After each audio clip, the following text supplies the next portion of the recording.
Bakit? Ate, patulong ako. Saan ba yan? Sa mat. Kaya Ate Nash mo na lang kasi naglilinis pa ako ng bahay eh. Ate! Ate Nat! Patulong ako. Kaya mo na yan? Ate, ayaw ako tulungan ni Ate Nat. Sige, akong kakausap. Nash, tulungan mo naman ang kapatid natin sa module niya. May ginagawa ako. Sige, ikaw na lang maglinis ng bahay. Ako na lang tutulong sa kapatid natin. Sige, ako na. Ito na. Basically lang siya mag-graduate siya ng background music. Patulong ako dito, hindi ko kasi. Sa function. Ito yan, i-bump yung F, pupunta mo dito. Tapos pagpa-plus mo yung right. Tapos pupunta na yung F. Or pag tayo siya. Okay?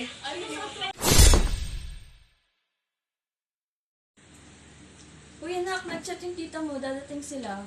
Saan ka? Sige, wait lang. Pagtapos ng laro. Sige.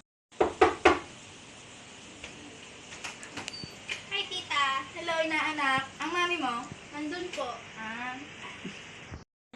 Gusto mo yung online class ni Ellen? Noong August pa. Sila ba?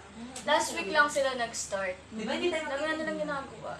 Ma, tita, may gagawin lang ako. Tingnan mo, may gagawin na. Ang daming ginagawa, no? Anong grade na nga pala ulit ng anak mo? Grade 9. Si Aiden ba? Grade 6 pa lang. Grade 6 na pala. Elementary na pala. Pero ang tangkad ng anak ko. Ay, sana all.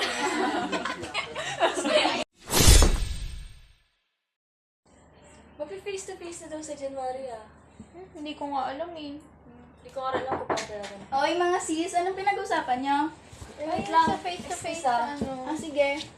Face-to-face daw sa January. Sorry. Magpa-face to face na daw?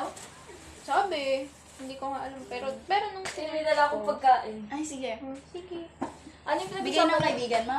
Hindi, bigay lang ng kapitbahay namin. Kapitbahay. Ano pinag-usapan? Kapitbahay natin. Ayaw.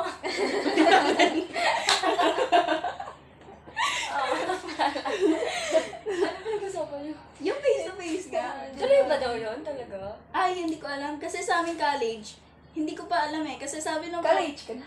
Oo. Ate Ate ako eh. Ay, ate ko. Ay, ka talaga. Ay, tayo. Ano ba? Nag-iskit ka. Uy, ba't may camera? Ano ba yun? Ini-stock tayo ng camera. Cut na. Stop na ba doon? Doon sa ano? Naka-play ba Wait yan? nga, pwede ba tayo magduko sa pag-uusap?